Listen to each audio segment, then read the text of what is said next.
Hello friends, स्वागत है आप सभी का एक बार फिर से my dream classes YouTube channel पर। और आज के इस वीडियो में मैं रोशनी यादव आपके साथ हूँ। और आज यहाँ पे मैं आप लोगों को यूनिट 2 ग्रोथ एंड डेवलपमेंट या टॉपिक बोल सकते हैं ग्रोथ एंड डेवलपमेंट से 20 इंपॉर्टेंट क्वेश्चन प्रैक्टिस करेंगे। सबसे पहले आप लोग को मैं एक चीज़ बता दूँ, क्या CGTET पेपर 1 के लेवल पर बेस्ड है ये जो 20 MCQ क्वेश्चन हम यहाँ पे प्रैक्टिस कर रहे हैं। तो बच्चे सबसे पहले ग्रोथ एंड डेवलपमेंट को बढ़िया से पढ़ लीजिएगा, उसके पश्चात आप यहाँ पे प्रैक्टिस बेझिझक कर सकते हैं। लेवल एकदम सही है, ठीक है। आइए देखते हैं। तो क्वेश्चन नंबर 1 की तरफ चलते हैं। मैं क्वेश्चन के साथ साथ आपको थोड़ा थोड़ा एक्सप्लेन करते जाऊंगी, उससे रिलेटेड जो इम्पोर्टेंट चीज़ें हैं वो भी ऐड करते जाऊंगी। तो हम सबसे पहले क्वेश्चन 1 आ गया आप लोगों के स्क्रीन पर और देखते हैं यहाँ पे। तो क्वेश्चन 1 है वृद्धि। वृद्धि जिसको ग्रोथ बोला जाता है, वृद्धि की सही विशेषता कौन सी है। यहाँ पे आप लोगों का ऑप्शन है, ऑप्शन ए गुणात्मक परिवर्तन, ऑप्शन बी मात्रात्मक परिवर्तन, ऑप्शन सी स्थायी परिवर्तन और ऑप्शन डी है मानसिक परिवर्तन। तो आप लोग का जो ग्रोथ है वो क्या होता है, शारीरिक परिवर्तन से संबंधित होता है। किससे संबंधित होता है? शारीरिक परिवर्तन से संबंधित होता है। अब शारीरिक परिवर्तन से मतलब का आकार हो गया, ठीक है, आकार हो गया, वेट हो गया और हाइट हो गया। ये वेट, हाइट, आकार तीनों चीज़ों को हम माप सकते हैं। तो ये क्या है, वृद्धि क्या है, मात्रात्मक परिवर्तन से संबंधित है। ठीक, तो राइट आंसर हो जाएगा आप लोगों का ऑप्शन नंबर बी। और इसी PDF में आपको आंसर नीचे दिख जाएगा, ठीक है। आगे चलते हैं ताकि ये टेलीग्राम पर जब अपलोड होगा तो आपको वहाँ मिल जाएगा। आगे देखते हैं, यहाँ पर देख लीजिएगा ऑप्शन बी दिया गया है, ठीक। क्वेश्चन नंबर 2 है डेवलपमेंट की प्रमुख विशेषता। डेवलपमेंट की जो प्रमुख विशेषता है आपसे पूछा जा रहा है। यहाँ पर ऑप्शन दिया गया है आपका, यह केवल शारीरिक होता है, यह आजीवन चलता है, यह परिवर्तनीय है और ऑप्शन डी है केवल जन्म से 5 वर्ष तक होता है। बात किसकी हो रही है, एक बार ध्यान देंगे, डेवलपमेंट की बात हो रही है। तो मैं बता दूं, डेवलपमेंट निरंतर सतत चलने वाली प्रक्रिया है, आजीवन होता है। और ये सिफिलोकॉडल, प्रॉक्सिमोडिस्टल, कंटिन्यूस डेवलपमेंट, सिक्वेंशियल होता है और इंडिविजुअल डिफरेंस होता है। जो भी मैं बोल रही हूँ सारी चीज़ें कल से यहाँ पे लिखाते हुए चलेगा, बट आज थोड़ा सा जो स्मार्ट पेन है उसमें थोड़ा दिक्कत हो गया है, तो इसलिए यहाँ पे उतना खास नहीं चल पा रहा है। अब यहाँ पे हम देखेंगे ऑप्शन में आपका राइट आंसर। तो डेवलपमेंट क्या है आप लोगों का, एक आजीवन चलने वाली प्रक्रिया है, इसीलिए आपका यहाँ पे option number B right answer हो जाएगा। जो डेवलपमेंट होता है आप लोगों का गर्भ से कब्र तक चलता रहता है, ठीक है। आगे चलते हैं हम लोग क्वेश्चन नंबर 3 के तरफ। और क्वेश्चन नंबर 3 यहाँ पे आप लोगों को दिख गया स्क्रीन पर। देखते हैं क्वेश्चन, सिफेलोकॉडल। सिफेलोकॉडल प्रिंसिपल किससे संबंधित है। तो एक चीज़ याद रखेंगे, अक्सर बच्चे प्रॉक्सिमोडिस्टल और जो कोडल है उसमें कन्फ्यूजन क्रिएट कर लेते हैं। तो आपको कन्फ्यूजन नहीं होगा। कैसे, सिफेलोकोडल ऐसे मान लेते हैं, अगर हम लोग लिखते हैं सिफेलो और आगे लिखते हैं तो स से क्या होता है, सिर, ठीक है, सिर से पैर की तरफ। सिफेलोकोडल का प्रिंसिपल कहता है कि सिर से पैर की तरफ जो हमारा विकास है वो होता है निरंतर, ठीक है। तो यहाँ पे आप देख सकते हैं सिफेलोकोडल मतलब स से सिर, तो सिर से पैर की तरफ चलता है। स से सिर और स से सिफेलोकोडल मैच हो गया। तो ऐसे याद रख सकते हैं आप लोग कि सर से पैर की तरफ हमारा जो डेवलपमेंट है वो होता है। यहाँ पे ऑप्शन देख लेते हैं, ऊपर से नीचे की ओर विकास, बी है, बी ऑप्शन है आप लोगों का, बीच से बाहर की ओर विकास, संज्ञानात्मक विकास और सामाजिक विकास। तो जो सिफेलोकॉडल होता है क्या होता है, सर से पैर की ओर होता है, मतलब क्या होता है, ऊपर से नीचे की ओर होता है। अब यहीं पे बच्चे फंसेंगे क्यों, क्योंकि देखिए मैं बोली हूँ कि जो सिफेलोकॉडल है सिर से पैर की तरफ चलता है ना। तो आप समझ जाइएगा कि सिर किधर रहता है, ऊपर रहता है, पैर किधर रहता है, नीचे रहता है। तो ऊपर से नीचे की ओर। यहाँ पे आप लोगों का option number A right answer हो जाएगा। क्या याद रखना है, सी से जो है सिफेलोकॉडल और सी से सिर, यहाँ पे आप लोग समझ सकते हैं, याद रख सकते हैं। आगे चलते हैं क्वेश्चन नंबर 4 की तरफ। क्वेश्चन नंबर 4 है आप लोगों का, प्रॉक्सिमोडिस्टल प्रिंसिपल किसे दर्शाते हैं। ये आपका क्वेश्चन है। ऑप्शन है सिर से पैर तक विकास, बच्चों के पास रुकिएगा थोड़ा, बच्चे के पास से दूर दिशा में विकास, भाषाई विकास, भावनात्मक विकास। तो देखिए सिफेलोकॉडल मैंने वहाँ पे बताया, और प्रॉक्सिमोडिस्टल क्या होता है आप लोगों को अंदर से बाहर की ओर जो विकास होता है उसको बोला जाता है प्रॉक्सिमोडिस्टल, मतलब नियर टू फॉर आप लोगों का डेवलपमेंट होगा। जैसे मैं अगर इमेज पे बताऊं तो ये मान लेते हैं छोटा सा रोहन है, ठीक है। इसका विकास कैसे होगा? अगर प्रॉक्सिमोडिस्टल प्रिंसिपल के अकॉर्डिंग इसका जो विकास होगा केंद्र से बाहर की ओर होगा, ठीक है। पहले हाथों में होगा, मतलब हाथ की जो मसल्स हैं उनमें होंगी, फिर इनके उंगलियों में होंगी ऐसे करके, फिर पहले टांग में होगा इनका, फिर अंगूठों में होंगे, ऐसे करके ये अंदर से केंद्र से बाहर की ओर हमारा जो डेवलपमेंट है वो होता है, ठीक है। तो यहाँ पे आप ऑप्शन पढ़ लिए हैं, एक बार और हम बता देते हैं। ऑप्शन ए है सिर से पैर तक विकास, बी है बच्चे के पास से दूर दिशा में विकास, भाषाई विकास, भावनात्मक विकास। तो ये तो नहीं होता है। और सिर से पैर तो सिफेलोकॉडल, सी से सिफेलोकॉडल तो सिर से पैर उसमें होता है। तो बचा कौन सा ऑप्शन हमारा? ऑप्शन नंबर बी आपका राइट आंसर हो जाएगा, बच्चे के पास से दूर दिशा में विकास, ठीक है, केंद्र से बाहर की ओर, near to far. Okay, now next question number 5 देख लेते हैं अपन, ठीक है। क्वेश्चन नंबर 5, बच्चों में विकास की गति पूछा गया है। बच्चों में विकास की गति आपका ऑप्शन है, ऑप्शन देख लेते हैं। हमेशा समान रहती है, बदलती रहती है, 5 वर्ष के बाद रुक जाती है, किशोरावस्था में सबसे कम वृद्धि होती है। 5 वर्ष के बाद रुक जाती है, इसका कोई प्रिंसिपल नहीं है, क्योंकि ये जो डेवलपमेंट के बारे में पूछा गया है ना, तो विकास जो है वो क्या है? निरंतर चलने वाली प्रक्रिया है। तो यहाँ पे आप लोगों का option number B right answer हो जाएगा, बदलती रहती है। इसको कोई फिक्स गति नहीं रहती है, कब स्पीड से चलेगी, कब तेज़ चलेगी और कब धीमी चलेगी, इसका कोई फिक्स मतलब गति नहीं रहती है, ठीक, निरंतर चलती रहती है, बदलती रहती है। आगे चलते हैं हम लोग क्वेश्चन नंबर 6 की तरफ। अब आ गया क्वेश्चन नंबर 6, कथन और कारक वाले प्रश्न, जिसमें बहुत सारे क्वेश्चंस गलत हो जाते हैं। मैं भी काफ़ी गलत करती थी, उसके पश्चात सीख गई हूँ। तो यहाँ पे हम लोग देखते हैं कथन और कारक वाले प्रश्न। तो ए है आप लोगों का विकास निरंतर प्रक्रिया है, विकास निरंतर प्रक्रिया है। ऑप्शन ए राइट है आप लोगों का। ये जो कथन है, अरे ए बोल दे, कथन जो है वो राइट है। क्या है? विकास निरंतर चलने वाली प्रक्रिया है। अब हम यहाँ पे कारण को हटाएंगे, कारण को हटा करके हम क्योंकि लगाएंगे यहाँ पर, क्योंकि विकास केवल किशोरावस्था तक चलता है। ऐसा है क्या कि किशोरावस्था तक हम लोग का विकास होता है और हम फिर रुक जाता है? विकास तो निरंतर चलने वाली प्रक्रिया है ना। फिर आर तो आप लोगों का गलत हो जाएगा, तो आर गलत है और ए सही है। अब हम चलते हैं ऑप्शन ढूंढने के लिए। यहाँ पे देखते हैं ऑप्शन दोनों सही हैं। ऑप्शन ए देखेंगे, दोनों सही, आर ए की सही व्याख्या करता है। दोनों सही, आर व्याख्या नहीं करता है, मतलब दोनों सही हैं और आर ए की सही व्याख्या नहीं करता है, ये कहने का मतलब है।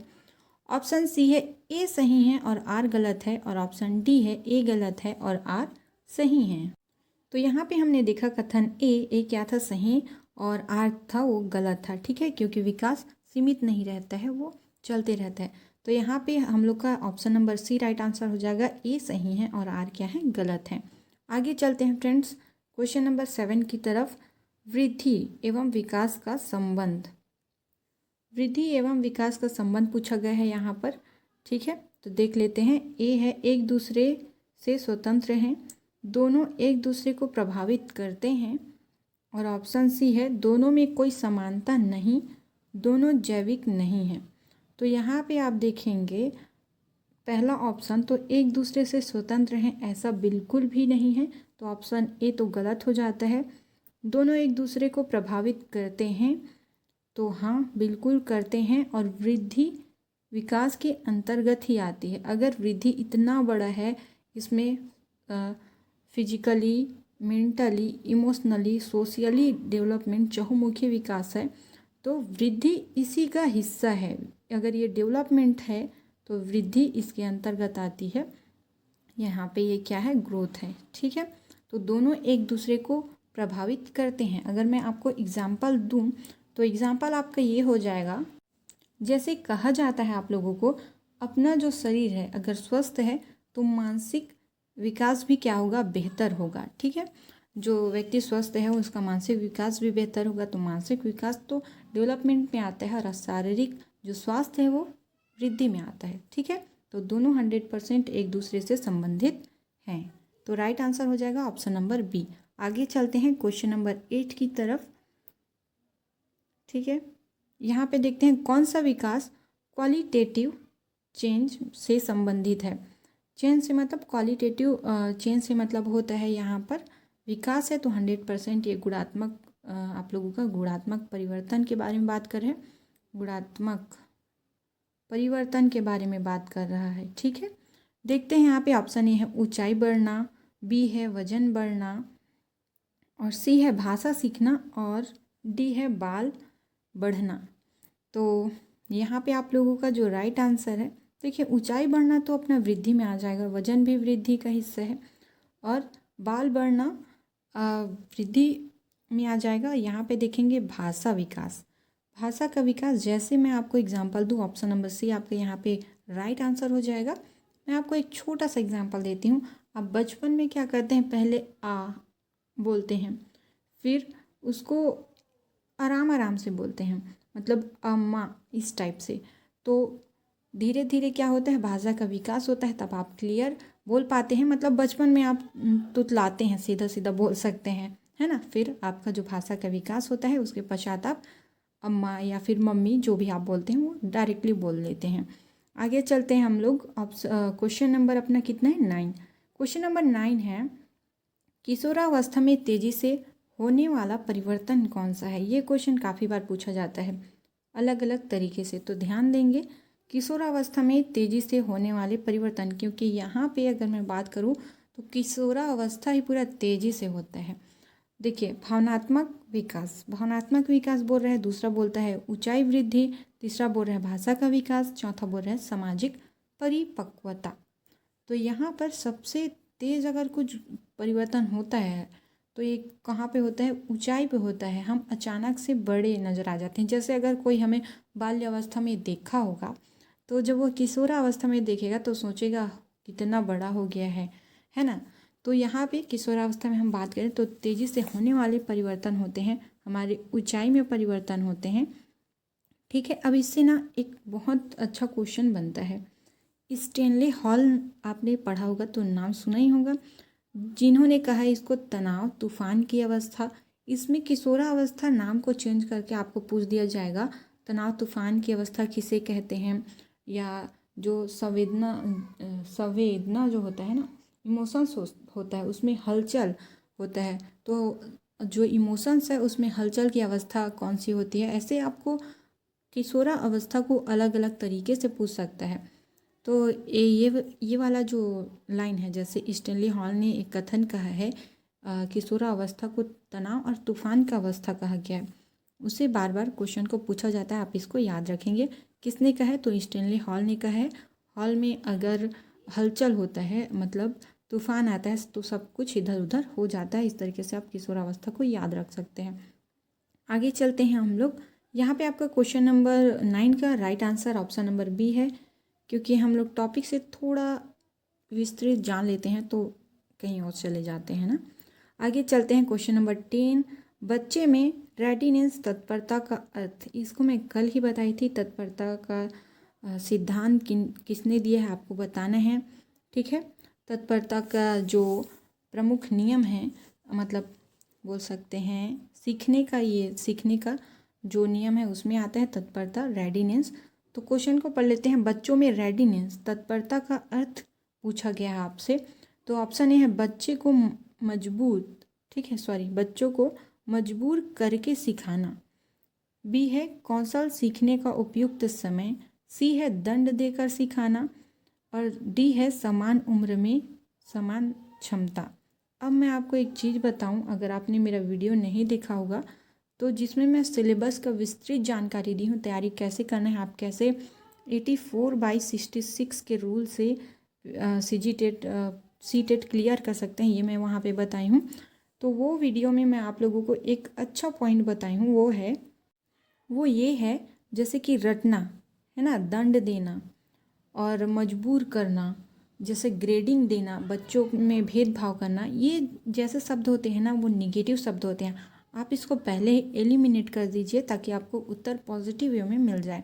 ठीक, तो सबसे पहले आप लोगों के लिए एक क्वेश्चन है, तत्परता का सिद्धांत, तत्परता का नियम और अभ्यास का नियम और प्रभाव का नियम, ये तीनों नियम कौन दिए हैं, कौन से मनोवैज्ञानिक ने दिए हैं, आपको कमेंट बॉक्स में कमेंट करके बताना है। इससे क्वेश्चन काफ़ी पूछे जाते हैं। ठीक है, तो यहाँ पर आपका जो राइट आंसर है उसको जानने से पहले ऑप्शंस को समझ लीजिएगा।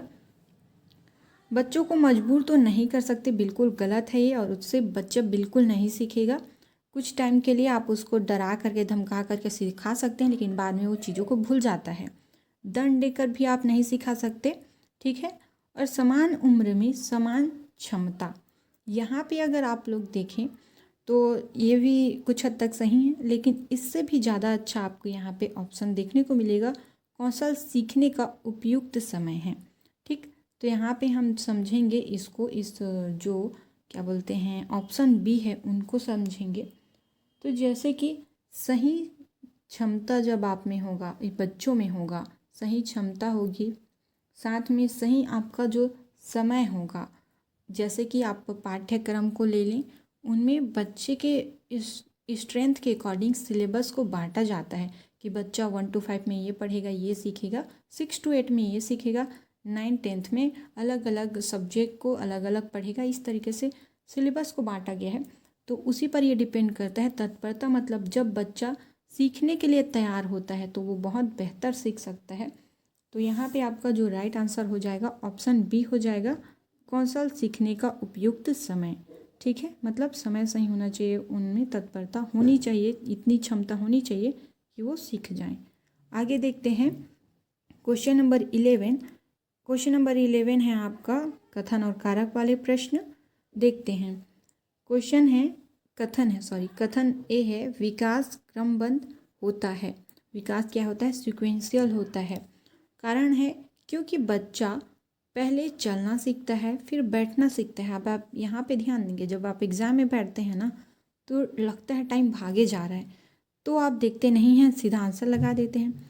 तो ये जो है ना कथन, वो तो आपको सही है। हाँ, विकास क्या होता है, सिक्वेंशियल होता है, लेकिन जो आर है वो आपको गलत नज़र आना चाहिए। जल्दी जल्दी में आप गलत आंसर ना लगाएं, क्योंकि कहा गया है क्योंकि बच्चा पहले चलना सीखता है फिर बैठना सीखता है। ये कौन सा रूल है भाई? सबसे पहले बच्चा क्या करता है, बैठना सीखता है, उसके बाद ही चलना सीखता है। ठीक है, तो यहाँ पे आर आपका गलत हो जाता है और ए है सही। तो आर तो गलत है तो सही व्याख्या तो करेगा नहीं, तो ऑप्शन देख लेते हैं अपना, दोनों सही, आर ए की व्याख्या करता है, तो ए गलत ऑप्शन है।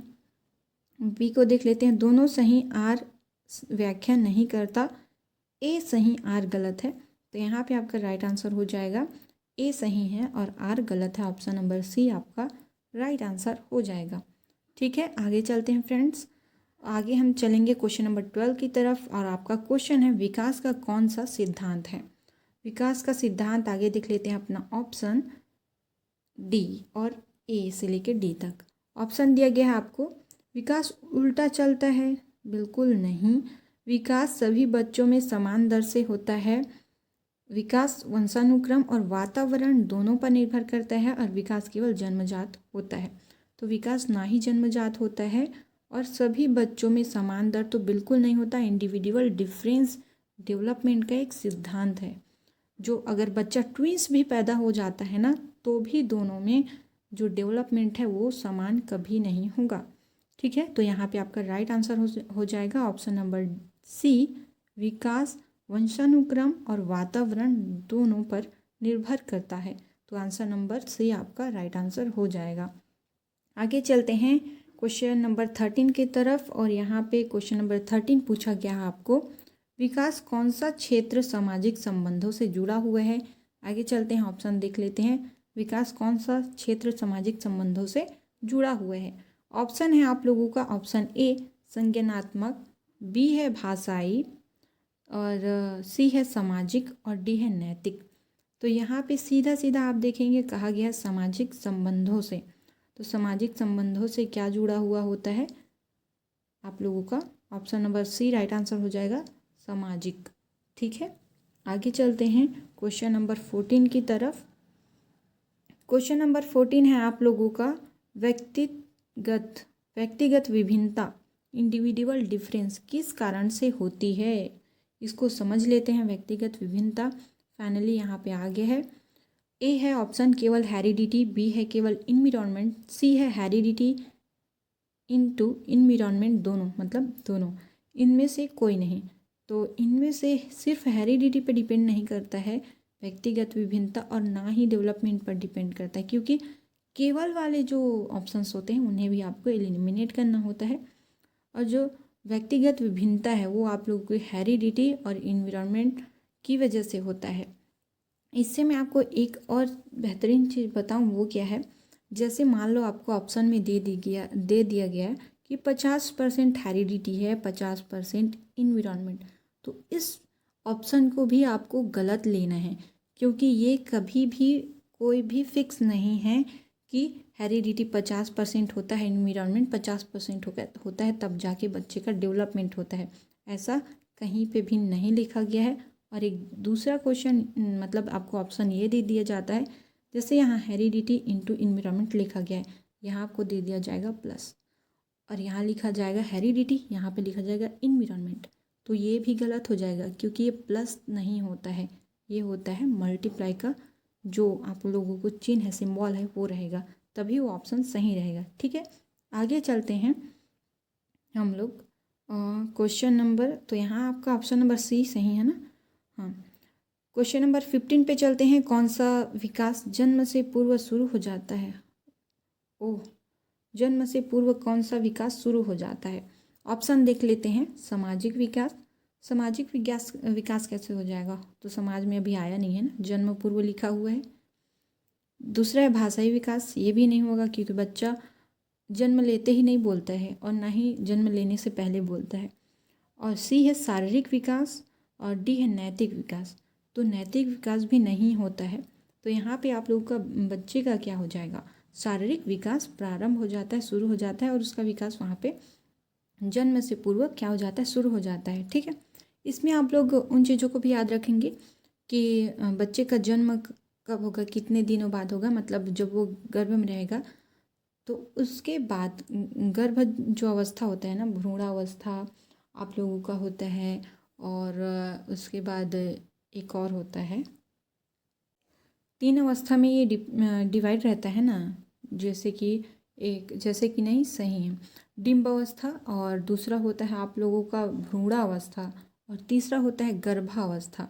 ये 3 अवस्था में डिवाइड होता है। तो डिम्ब अवस्था कितने दिन में होता है, इस चीज़ों को ध्यान रखेंगे। चलिए मैं थोड़ा सा बता देती हूँ आप लोगों को। तो डिम्ब अवस्था जो होता है, जिसको बोलते हैं द पीरियड ऑफ ओवम, है ना, तो द पीरियड ऑफ ओवम कितने मतलब माह में या सप्ताह में होता है, तो मैं इसको बता देती हूँ। 0 से लेकर 14 दिन तक होता है द पीरियड ऑफ ओवम, जिसे डिम्ब अवस्था कहते हैं। दूसरा होता है भ्रूणावस्था, जो कि स्टार्ट होता है आपका 15 दिन से, है ना, दिन से, चीज़ों को ध्यान रखेंगे, 15 दिन से कितने दिन तक? 60 दिन तक, जिसे इंग्लिश में कहा जाता है द पीरियड ऑफ एम्ब्रॉय, जिसको भ्रूणा अवस्था कहते हैं। उसके बाद आता है अपना तीसरा गर्भावस्था।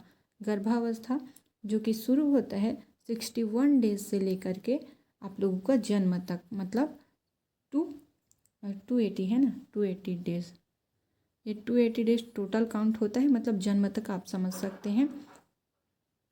तो फ्रेंड्स, आप लोग इसके टाइम ऑफ पीरियड और ये स्टेजेस को ध्यान रख लेंगे। आगे चलते हैं हम लोग। अच्छा, इसको सॉल्व कर लिए है ना। क्वेश्चन नंबर अपना चलते हैं 16, और आ गया है कथन और कारक वाले प्रश्न। यहाँ पर हैं आपके प्रश्न। कथन, विकास गतिशील होता है, विकास डायनेमिक होता है कहा गया है। आर देखते हैं, क्योंकि यह जीवन भर बदलता रहता है। तो यहाँ पर बिल्कुल जो आप लोगों का विकास होता है वो होता है डायनेमिक, गतिशील होता है। और कारण है क्योंकि यह जीवन भर चलता है, तो ये जीवन भर चलता रहता है। तो यहाँ पे हमारा ए भी सही है और आर भी सही है। तो देख लेते हैं अपना ऑप्शन। ए और आर दोनों सही हैं, और आर ए की सही व्याख्या करता है।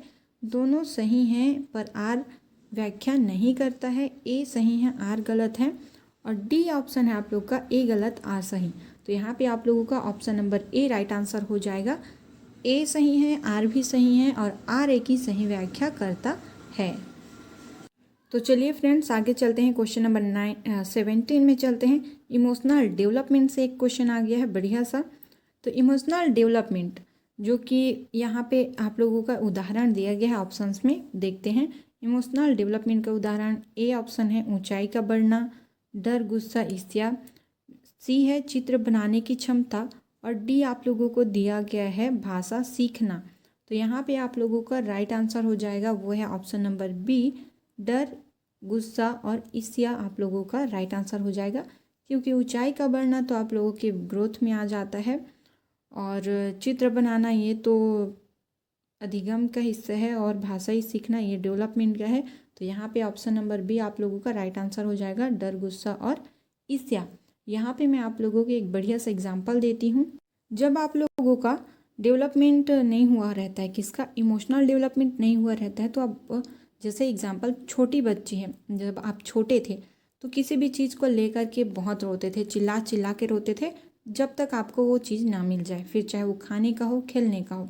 लेकिन अब आपकी लाइफ में कुछ बड़ी बड़ी चीज़ें हो भी जाती हैं तो भी आप किसी को नहीं बताते हैं और एकदम रोते नहीं हैं मोहल्ले वाले, परिवार वालों को बता कर। तो यही तो होता है, जब आप बचपन में थे तो आपका इमोशनल डेवलपमेंट नहीं हुआ था, तब आप किसी भी चीज़ को लेकर बहुत रोते थे, जिद करते थे। लेकिन अब आप बड़ी से बड़ी चीज़ों को शेयर भी नहीं करते हैं किसी से, खुद ही हैंडल करते हैं। तो ये होता है आपका इमोशनल डेवलपमेंट। अभी आप लोगों का इमोशनल डेवलपमेंट हो चुका है कई लोगों का, और कई लोगों का होता है ये छोटी छोटी चीज़ों में गुस्सा कर जाते हैं, ऐसे कुछ चीज़ रहता है। आगे चलते हैं हम लोग क्वेश्चन नंबर 18 की तरफ। कौन सा कथन गलत है? तो कौन सा कथन गलत है? ऑप्शन ए है वृद्धि मापी जा सकती है, विकास मापा नहीं जा सकता। वृद्धि गुणात्मक है और विकास गुणात्मक है। वृद्धि मापी जा सकती है, सही है। विकास मापा नहीं जा सकता, सही है। सीधे तौर पे नहीं मापा जा सकता, ऐसा लिखना था बट फिर भी ये सही है। वृद्धि गुणात्मक है, बिल्कुल भी नहीं है। ठीक है, कौन सा कथन गलत है? क्वेश्चन को बढ़िया से पढ़िएगा, गलत है कहा गया है। ठीक है, विकास गुणात्मक है। तो यहाँ पे आप लोगों का हो जाएगा option number C right answer. Because जो वृद्धि है वो गुणात्मक नहीं मात्रात्मक है, जो कि हमारे शारीरिक परिवर्तन, आकार, वजन और हाइट में जो परिवर्तन होता है उसको हम मेज़र कर सकते हैं। ठीक है, आगे चलते हैं हम लोग क्वेश्चन नंबर 19 की तरफ। और ये क्वेश्चन नंबर 19 आपका सेकेंड लास्ट क्वेश्चन है और ये क्वेश्चन आ गया है स्क्रीन पर। विकास का अंतिम लक्ष्य क्या है? ऑप्शन है शारीरिक सुधार, सामाजिक अनुकूलन, संपूर्ण व्यक्तित्व विकास और भाषा सीखना। तो विकास कोई एक चीज़ पे नहीं, ये चहुमुखी विकास होता है, जो है फिजिकली, मेंटली, इमोशनली और सोशली। तो यहाँ पे क्या हो जाएगा? ऑप्शन नंबर सी आपका राइट आंसर हो जाएगा, संपूर्ण व्यक्तित्व विकास। आगे चलते हैं यहाँ पे question number 20 and last question. तो फ्रेंड्स अगर आप लोगों को वीडियो पसंद आया हो तो आप ज़रूर हमारे वीडियो को लाइक करें, कमेंट करें और शेयर भी करें। ठीक है, क्वेश्चन को देख लेते हैं। विकास के बारे में कथन कूट वाले प्रश्न हैं, जैसे मैं बोली थी व्यापम के पैटर्न पे होगा, तो आप देख चुके हैं। इसमें नॉर्मल एमसीक्यू क्वेश्चन थे, कूट वाले प्रश्न थे हैं, मतलब ये वाला 20, और कथन वाले प्रश्न भी आपको यहाँ पे देखने को मिले हैं।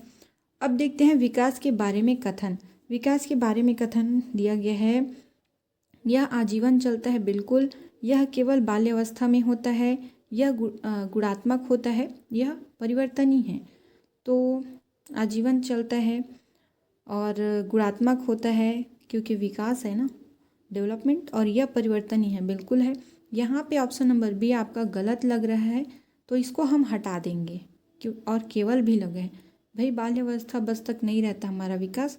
जब से हम लोग गर्भ में रहते हैं और कब्र तक ना जाए तब तक क्या हो जाता है, मतलब कब्र तक आप लोगों का जो डेवलपमेंट है वो होता है।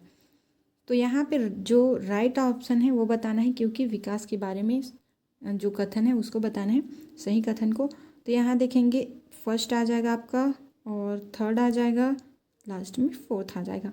अब देखते हैं कूट क्या दिया गया है, सही कूट चुने कहा गया है। तो फर्स्ट, थर्ड और फोर्थ आपको ऑप्शन नंबर ए में ही देखने को मिल जाएगा। हम आगे नहीं जा रहे आज। ऑप्शन नंबर ए आपका राइट आंसर हो गया है। तो चलिए फ्रेंड, फाइनली आज का 20 top MCQ question practice complete हो चुकी है और आई होप आप लोगों को वीडियो पसंद आया हो। और ये सारी चीज़ों को बनाने में काफ़ी मेहनत लगती है, तो कम से कम आप लोग नए स्टूडेंट हैं तो आप लोग जो चैनल को है उसको सब्सक्राइब करें, वीडियो को लाइक करें। मिलते हैं नेक्स्ट वीडियो पर। और अगर आपका इसको PDF चाहिए, इसका जो PDF है चाहिए, तो आप लोग टेलीग्राम चैनल ज्वाइन कर लीजिए। इसी वीडियो के डिस्क्रिप्शन में आपको टेलीग्राम का लिंक मिल जाएगा। थैंक यू सो मच, आप वीडियो में इतना दूर तक बने रहे और मिलते हैं नेक्स्ट वीडियो में।